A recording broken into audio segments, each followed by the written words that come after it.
Hi friends, welcome to RK competitive Adda YouTube channel. So ఈ వీడియోలో మనం ఆంధ్రప్రదేశ్ రాష్ట్రంలో మణి పరీక్షలకు సంబంధించి మీకు ఇంపార్టెంట్ టాపిక్స్ వైజ్గా మీకు కొన్ని ముఖ్యమైన బిట్స్ అనేవి డైలీ అప్లోడ్ చేస్తూ ఉన్నాం. సైకాలజీకి సంబంధించి గ్రంథాలు, రచయితలు, ప్రభుత్వ పథకాలు మీకు ఆల్రెడీ అప్లోడ్ చేసి ఉన్నాం. సో ఎవరైనా ఇంట్రెస్ట్ ఉంటే ఇలాంటి ఇంపార్టెంట్ బిట్స్ అనేవి ప్రతిరోజు కావాలనుకుంటే మన టెలిగ్రామ్ ఛానల్లో జాయిన్ అవ్వండి. వీడియో డిస్క్రిప్షన్లో లింక్స్ అయితే ప్రొవైడ్ చేస్తాను. ఈరోజు వీడియోలో మనం ఎన్ఈపి నేషనల్ ఎడ్యుకేషనల్ పాలసీ 2020కి సంబంధించి ఈ యొక్క టాపిక్ సంబంధించి ప్రతి సెషన్లో కూడా బిట్స్ అనేది రావడం జరుగుతుంది. ఓకేనా? ప్రతి ఒక్కరు కూడా ఈ యొక్క టాపిక్ పైన మీరు ఎక్కువ కాన్సన్ట్రేట్ చేయండి. ఖచ్చితంగా 1 నుంచి 2 బిట్లు అయితే వస్తాయి. దీనికి సంబంధించి ముఖ్యమైన 30 బిట్స్ అనేవి మనం ఈ యొక్క వీడియోలో నేర్చుకుందాం. సో ప్రతి ఒక్కరు కూడా వీడియోని ఎండ్ వరకు చూడండి. సో మొదటి ప్రశ్న చూసుకున్నట్లయితే కనుక ఎన్ఈపి 2020 ప్రకారం విద్యా స్థాయి ఎంత అని అడిగారు. సో ఆప్షన్స్ చూసాం. సో దీని యొక్క సరైన సమాధానం వచ్చి ఆప్షన్ 3 ఈజ్ రైట్ ఆన్సర్. 5+3+3+4. ఓకేనా? సో ఇక రెండవ ప్రశ్న, భారతదేశంలో ఎన్ఈపి 2020 రూపొందించడానికి అధ్యక్షుడిగా వ్యవహరించిన కస్తూరి రంగన్ గతంలో ఏ సంస్థకు చైర్మన్గా పనిచేశారు? సో ఆప్షన్స్ స్క్రీన్ మీద కనబడుతున్నాయి. సో దీని యొక్క సరైన సమాధానం చూసినట్లయితే కనుక option 4 is right answer, ISRO. ఇక మూడవ ప్రశ్న, ఎన్ఈపి 2020 అధ్యక్షుడిగా పనిచేసిన కస్తూరి రంగన్కు కమిటీ తన రిపోర్ట్ను సమర్పించిన తేదీ? సో ఆప్షన్ స్క్రీన్ మీద ఉన్నాయి. దీని యొక్క సరైన సమాధానం వచ్చి ఆప్షన్ 3 ఈజ్ రైట్ ఆన్సర్, మే 31, 2019. ఓకేనా? ఇక నాలుగవ ప్రశ్న, ఎన్ఈపి 2020 ప్రకారం మొత్తం ఎన్ని సంవత్సరాల విద్యా వయస్సు? The right answer is option 3 is right answer, 15 సంవత్సరాల విద్య, 3 నుంచి 18 సంవత్సరాలు. ఇక ఐదవ ప్రశ్న, ఎన్ఈపి 2020లో 5+3+3+4 విద్యా విధానంలో మొదటి 3 సంవత్సరాల విద్యను ఏ పేరుతో పిలవరు?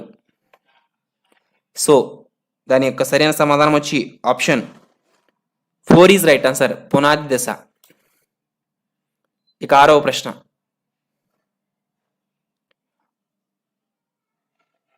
6, 7, 8 తరగతులను ఎన్ఈపిలో భాగంగా ఏ దశలో చేర్చారు?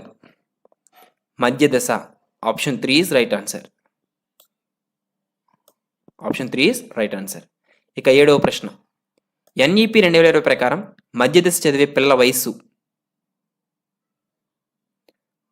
Right answer is option 3 is right answer, 11 నుంచి 14 సంవత్సరాలు. ఇక ఎనిమిదవ ప్రశ్న, ఎన్ఈపి 2020లో భాగంగా ఉన్న విభాగాలు, చాప్టర్ల సంఖ్య? Option 2 is right answer, 4, 27. ఓకేనా? 4 విభాగాలు, 27 చాప్టర్లు. సో మీరు ప్రతిరోజు కూడా ఫ్రీ ఆన్లైన్ టెస్ట్ కావాలనుకుంటే వీడియో డిస్క్రిప్షన్లో మీకు మన వెబ్సైట్ లింక్ అయితే ఇచ్చాను, లేదా గూగుల్లోకి వెళ్ళి rkcompetitiveadda.com అని సెర్చ్ చేయండి. మన వెబ్సైట్ అయితే వస్తుంది. అక్కడి నుంచి కూడా మీరు ఫ్రీగా టెస్ట్స్ అనేవి రాసుకోవచ్చు. అయితే 9వ ప్రశ్న, ఈ విధానం ప్రకారం పిల్లలందరికీ నాణ్యమైన పూర్వబాల్య సంరక్షణ విద్యను అందించి ఎప్పటిలోగా వారందరినీ 1వ తరగతిలో చేరేట్లు లక్ష్యంగా ఈ సంవత్సరాన్ని పెట్టుకున్నారు? So option 2 is right answer, 2030.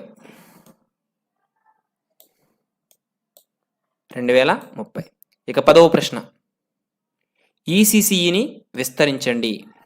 So చాలా ఈజీ అండ్ ఇంపార్టెంట్ బిట్, ఈసీసీఈని విస్తరించండి. So the right answer is option 3 is right answer, early childhood and care education. ఇక 11వ ప్రశ్న,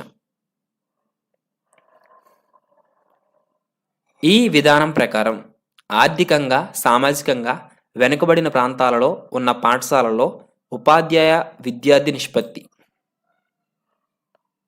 ఆప్షన్ 4 ఈజ్ రైట్ ఆన్సర్, 1:25. ఇక 12వ ప్రశ్న, దీక్ష అనే సంతకంలో డి దేనిని సూచిస్తుంది?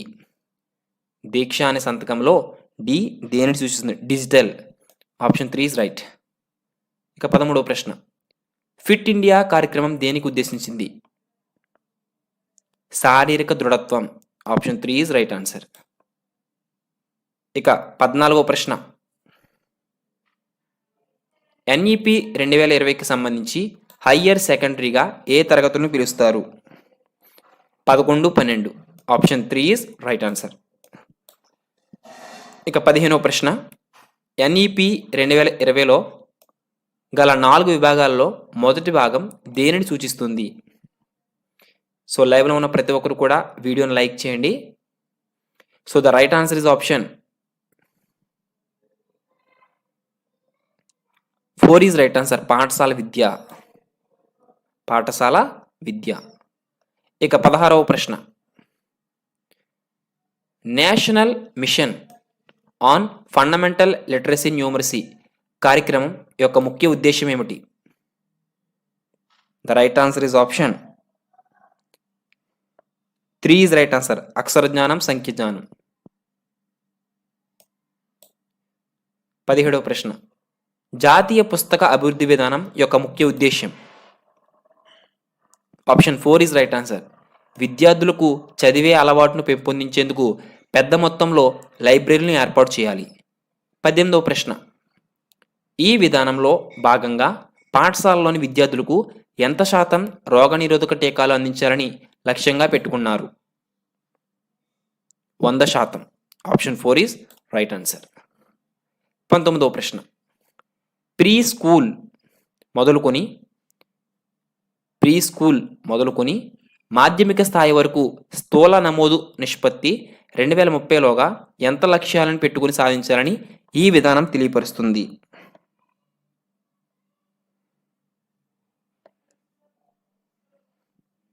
Option 4 is right answer. So ఇక 20వ ప్రశ్న. డ్రాప్ అవుట్ రేటు అధికంగా ఉన్న ప్రాంతాల్లో స్థానిక భాషపై పట్టు ఉన్న ఉపాధ్యాయులను నియమించడం, వారి అవసరాలకు తగ్గట్టుగా పాఠ్య ప్రణాళికలు మార్చడం లాంటి సూచనలు ఏర్పాటు చేయటకు కాబోయే వ్యవస్థ? Option 3 is right answer. System of incentive. ఇక 21వ ప్రశ్న. ఈ విద్యా విధానం గరిష్టంగా ఏ తరగతి వరకు బోధనా భాషను మాతృభాషలోనే బోధించాలని తెలిపింది? Option 4 is right answer. 8వ తరగతి. 22వ ప్రశ్న. పిల్లలు 2 నుంచి 8 సంవత్సరాల మధ్య కాలంలో చాలా వేగంగా భాషలు నేర్చుకుంటారు కాబట్టి ఈ తరగతి నుండే పిల్లలకు బహుభాషలను చదవడం, రాయడం లాంటి నైపుణ్యాలను పెంపొందించాలని ఈ విధానం తెలియపరిచింది.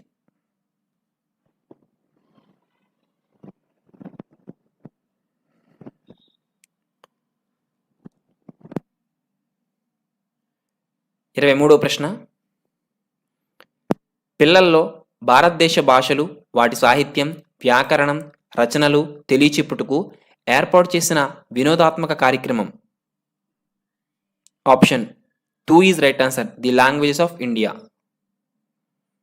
సో కొంచెం టెక్నికల్ ఇష్యూ వల్ల మీకు ఆ ప్రశ్నకు సమాధానం ఆప్షన్లు అయితే రాంగ్ పడ్డాయి. ఓకేనా? ముందు ప్రశ్నకు. So the right answer is the language of India. 24వ ప్రశ్న. కృత్రిమ మేధస్సు అను దేనికి పేరి? Artificial intelligence. ఓకేనా? Artificial intelligence. ఇక 25వ ప్రశ్న. 6 నుంచి 8 తరగతుల వారికి భారతదేశ భాషలపై అవగాహన కల్పించుటకు ఏర్పాటు చేసిన కార్యక్రమం? Option 2 is right answer. The language of India. 26వ ప్రశ్న. కంప్యూటర్ అర్థం చేసుకునే ద్వి అంకాత్మక నిర్దేశ భాషను ఏమంటారు? Coding. Option 4 is right answer. ఇక 27వ ప్రశ్న. పాఠశాల విద్యకు జాతీయ పాఠ్య ప్రణాళికను తయారు చేసే సంస్థ? ఎన్సిఈఆర్టీ. ఇక 28వ ప్రశ్న. ఈ విధానం ప్రగతి పత్రం ఎలా ఉండాలని సూచించింది? ఎలా ఉండాలని? Option 2 is right answer. సహపాఠ్య కార్యక్రమాల నివేదిక. 29వ ప్రశ్న. ఫరాక్ అనే సంస్థ ఏర్పాటు చేయడం వెనుక ముఖ్య ఉద్దేశ్యం? పరీక్షలు, మూల్యాంకనం. Option 1 is right answer. ఇక 30వ ప్రశ్న. సిపిడిను విస్తరించండి. Continuous professional development. సో ఈ వీడియోలో మీకు ఆప్షన్ 1 ఇస్ రైట్ ఆన్సర్. ఎన్ఈపికి 2020కి సంబంధించి ముఖ్యమైన 30 బిట్స్ అనేవి మీకు ఇంపార్టెంట్ బిట్స్ అనేవి ప్రొవైడ్ చేయడం జరిగింది. ఇలాగే ప్రతిరోజు కూడా సబ్జెక్ట్ వైజ్గా ఇంపార్టెంట్ టాపిక్స్ అనేవి, ముఖ్యమైన బిట్స్ అనేవి, అంటే ప్రతి సెషన్లో ఎక్కువగా రిపీట్ అయ్యే బిట్స్ అనేవి మీకు మన యూట్యూబ్ ఛానల్లో డైలీ పోస్ట్ చేయడం జరుగుతుంది. కావున మన ఛానల్ ఎవరైనా ఇంకా సబ్స్క్రైబ్ చేసుకోకపోతే సబ్స్క్రైబ్ చేసుకోండి. మరొక యూస్ఫుల్ ఇన్ఫర్మేటివ్ వీడియోతో అందరూ కలుసుకుందాం. సో ఫస్ట్ టైం కనుక మీరు మన ఛానల్ చూసినట్లయితే ఇప్పుడే మన ఛానల్ని సబ్స్క్రైబ్ చేసుకోవడం మర్చిపోవద్దు. వీడియో ఛానల్లో మీకు మన టెలిగ్రామ్ గ్రూప్ లింక్ అయితే ఇచ్చాను, ప్రతి ఒక్కరు కూడా జాయిన్ అవ్వండి. ఓకేనా? All the best for everyone. Have a nice day. జై హింద్. మీరు ఈ యొక్క ఫ్రీ ఆన్లైన్ టెస్ట్ కావాలనుకుంటే గూగుల్లోకి వెళ్ళి rkcompetitiveadda.com అని సెర్చ్ చేస్తే మన వెబ్సైట్లో ఫ్రీ ఆన్లైన్ టెస్ట్ అయితే ఉన్నాయి. అవి ప్రాక్టీస్ చేయండి. సో ఎందుకంటే ఈ సమయంలో ప్రాక్టీస్ అనేది ఎక్కువ కీలకం. సో అయితే మన ఛానల్లో ఆల్రెడీ సైకాలజీకి సంబంధించి ఈ యొక్క టాపిక్ పైన మనకి ప్రతి సెషన్లో బిట్ వచ్చే అవకాశం అయితే ఉంది. ఇలాంటి టాపిక్సే సైకాలజీకి సంబంధించి గ్రంథాలు, రచయితలు, ప్రభుత్వ పథకాలు, ఎన్ఈపి 2020 అంటే నూతన జాతీయ విద్యా విధానం 2020కి సంబంధించి, ఇక సైకాలజీ ఐసిటిఏ, ఐసిటిబికి సంబంధించి మీకు ఆల్రెడీ ప్రీవియస్గా మన టాపిక్స్ ఈ యొక్క ఇంపార్టెంట్ బిట్స్ అనేవి అప్లోడ్ చేస్తాము. ఎవరైనా చూడకపోతే చూడండి. సో ఇక లేట్ చేయకుండా ఈరోజు మనం ఈ యొక్క వీడియోలో ఈ యొక్క ఎన్సిఎఫ్ 2005 అదే విధముగా ఆర్టీఈ 2009కి సంబంధించి కొన్ని ముఖ్యమైన బిట్స్ అనేవి ఈ యొక్క వీడియోలో తెలుసుకుందాం. ప్రతి ఒక్కరు కూడా వీడియోని పూర్తిగా చూడండి. అదే విధముగా వీడియోని ఇంకా ఎవరైనా లైక్ చేయకపోతే లైక్ చేసేయండి. సో మొదటి ప్రశ్న మనం చూద్దాం స్క్రీన్ మీద. గనుల చట్టాన్ని ఎప్పుడు రూపొందించారు? గనుల చట్టాన్ని ఎప్పుడు రూపొందించారు అంటే 1952లో రూపొందించారు. Option 4 is right answer. ఇక రెండవ ప్రశ్న, బాలల హక్కుల పరిరక్షణ చట్టాన్ని భారత పార్లమెంట్ ఏ సంవత్సరంలో రూపొందించింది? Option 4 is right answer. Option 3 is right answer. 2005. ఇక మూడవ ప్రశ్న, జాతీయ బాలల హక్కుల పరిరక్షణ కమిషన్ ఎప్పుడు ఏర్పాటు చేశారు? జాతీయ బాలల హక్కుల పరిరక్షణ కమిషన్ ఎప్పుడు ఏర్పాటు చేశారంటే 2007లో. Option 4 is right answer. ఇక నాలుగవ ప్రశ్న, ఐక్యరాజ్య సమితి ముసాయిదా ప్రకారం బాలలుగా గుర్తించబడు వారి అభిప్రాయం? Option 4 is right answer. 18 సంవత్సరాల లోపు. ఇక ఐదవ ప్రశ్న,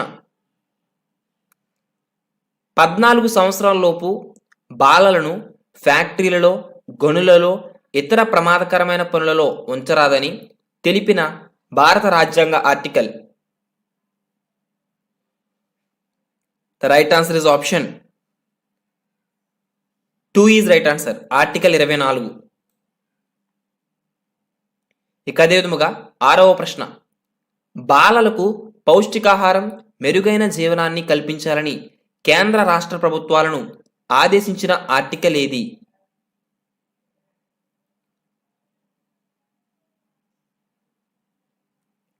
ఆదేశించిన ఆర్టికల్.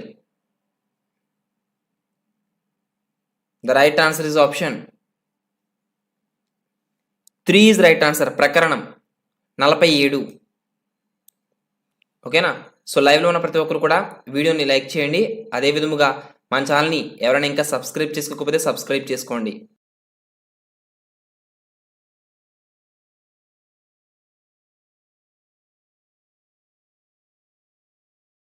సో ఇక ఏడవ ప్రశ్న మనం చూసినట్లయితే కనుక, ఆర్టీఈ చట్టం ప్రకారం బాలలు అనగా 6 నుంచి 14 సంవత్సరాలు. ఓకేనా? Option 1 is right answer. ఇక ఎనిమిదవ ప్రశ్న, పిల్లల అక్రమ రవాణా నేరం అని తెలిపే రాజ్యాంగ నిబంధన? పిల్లల అక్రమ రవాణా నేరం అని తెలిపే భారత రాజ్యాంగ నిబంధన 23. Option 3 is right answer. ఇక తొమ్మిదవ ప్రశ్న, సిఆర్సిలో భారతదేశం ఎప్పుడు సంతకం చేసింది? సిఆర్సిలో భారతదేశం ఎప్పుడు సంతకం చేసింది? The right answer is option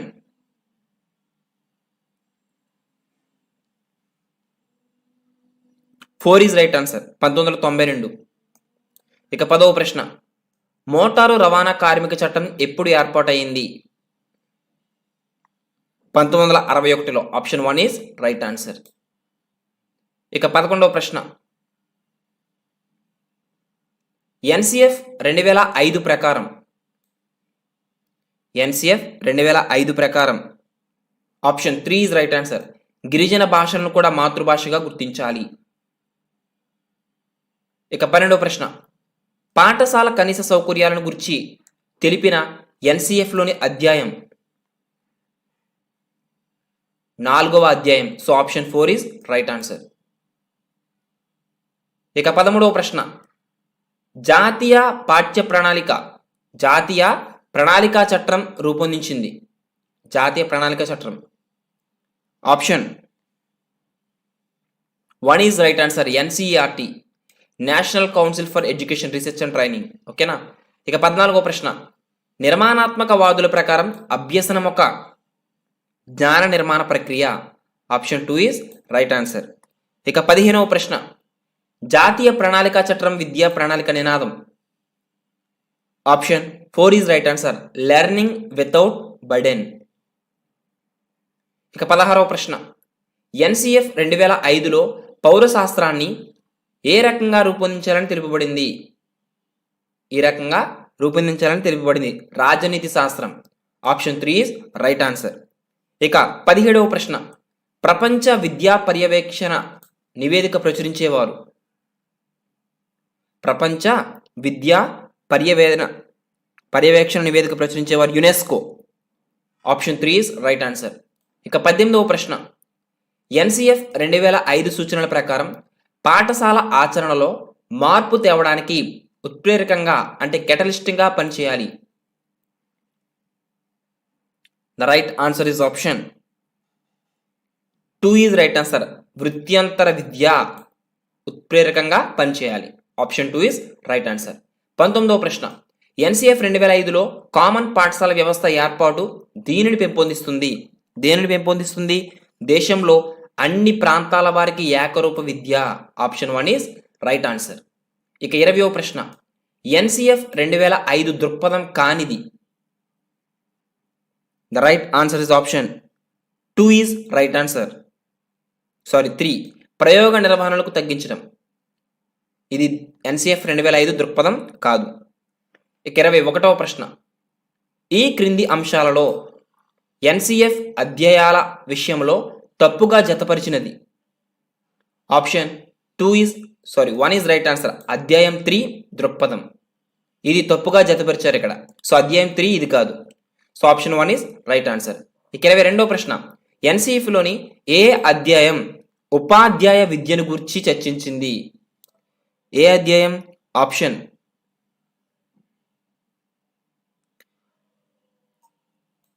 2 is right answer. 5వ అధ్యాయం ఉపాధ్యాయ విద్యను గురించి ఎన్సిఎఫ్లో 2005లో చర్చించింది. Option 2 is right answer. 23వ ప్రశ్న, పరీక్షల్లో విజయాలను పెంపొందించి ఒత్తిడి తగ్గించుటకు ఎన్సిఎఫ్ సూచన కానిది. ఇక్కడ కానిది అడిగారు. ఆప్షన్ 1 ఈజ్ రైట్ ఆన్సర్, పరీక్షల రద్దు. 24వ ప్రశ్న, మన భారతీయ విద్యా త్రిభుజానికి సమానత్వం, నాణ్యత, పరిమాణాలనేవి పొంతనలేని కోణాలని అభివర్ణించిన వారు ఎవరు? JP Naik. Option 4 is right answer.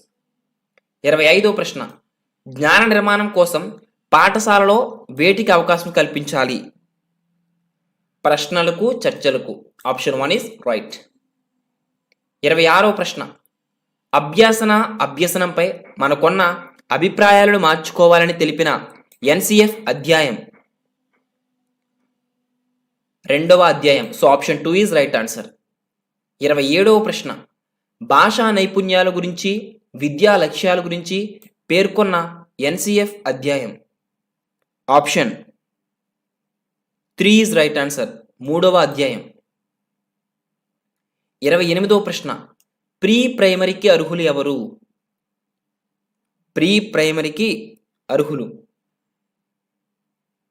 So చాలా ఇంపార్టెంట్ బిట్. సో ప్రతి ఒక్కరు కూడా వీడియోని ఎండ్ వరకు చూడండి.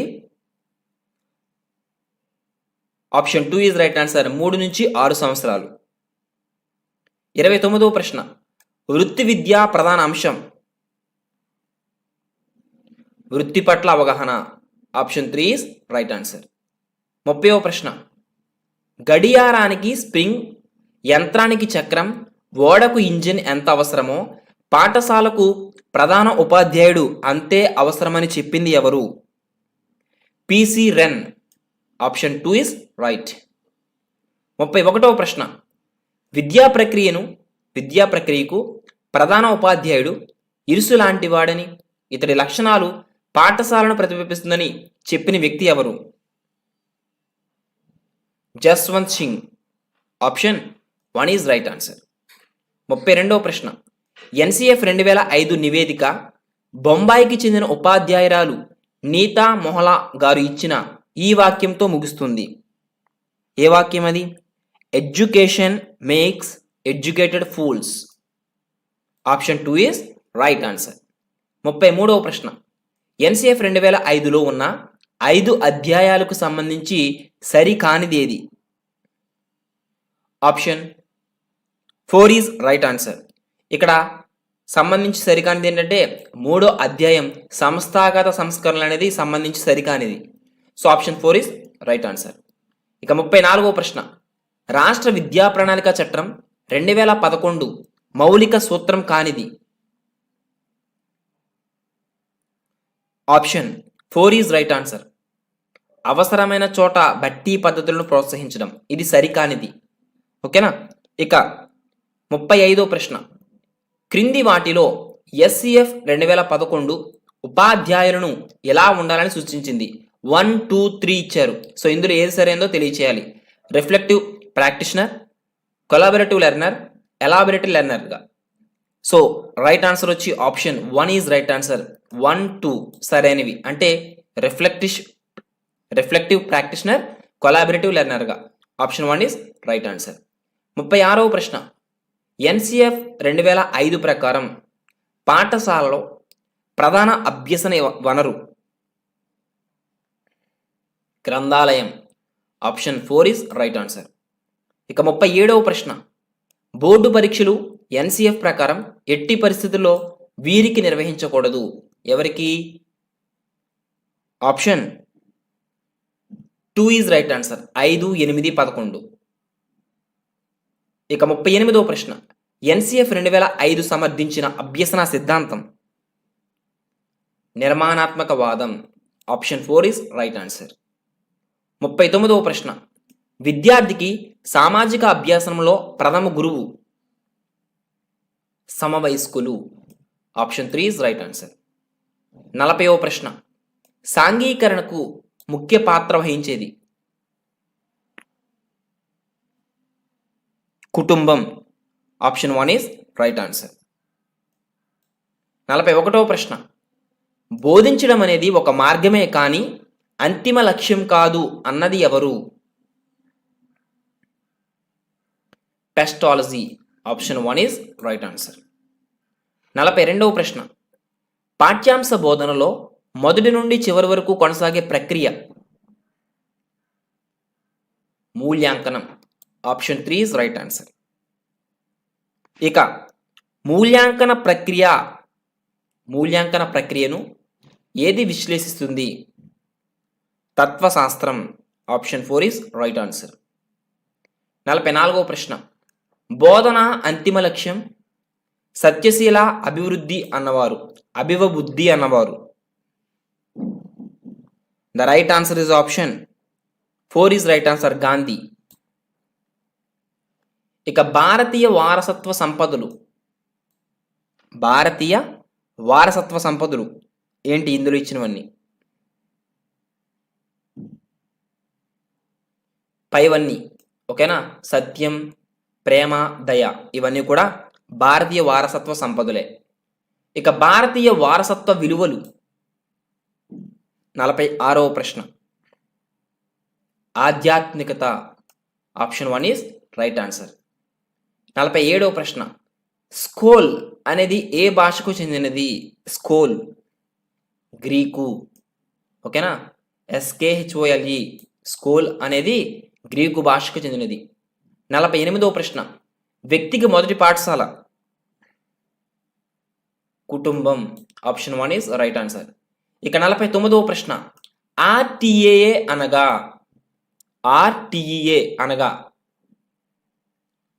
The right answer is right of children to free and compulsory education act 2009. Option 1 is right answer. ఇక చివరి ప్రశ్న, సిఆర్సిలో మొత్తం ఎన్ని ఆర్టికల్స్ ఉన్నాయి? సిఆర్సిలో మొత్తం ఎన్ని ఆర్టికల్స్ ఉన్నాయి? 54.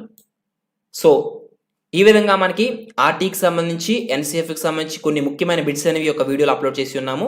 సో ప్రతి ఒక్కరు కూడా వీడియో చూసిన ప్రతి ఒక్కరికి కూడా, పూర్తిగా చూసిన వారందరికీ కూడా అభినందనలు. సో మరొక యూస్ఫుల్ ఇన్ఫర్మేటివ్తో అందరూ కలుసుకుందాం. All the best for everyone. ఇలాగే టెట్కి, డిఎస్సికి, ఇతర పోటీ పరీక్షలకు మన ఛానల్లో ఎప్పటికప్పుడు ఫ్రీగా ఇంపార్టెంట్ అండ్ యూస్ఫుల్ బిట్స్ అనేవి అప్లోడ్ చేస్తూ ఉంటాం. అదేవిధంగా మన వెబ్సైట్లో మీకు ఆర్కే కాంపిటేటివ్ వెబ్సైట్లో మీకు ఫ్రీ ఆన్లైన్ టెస్ట్ అనేవి ప్రొవైడ్ చేస్తూ ఉన్నాం. ఎవరైనా ఇంకా రాయకపోతే కనుక రాయండి ప్రతి ఒక్కరు కూడా.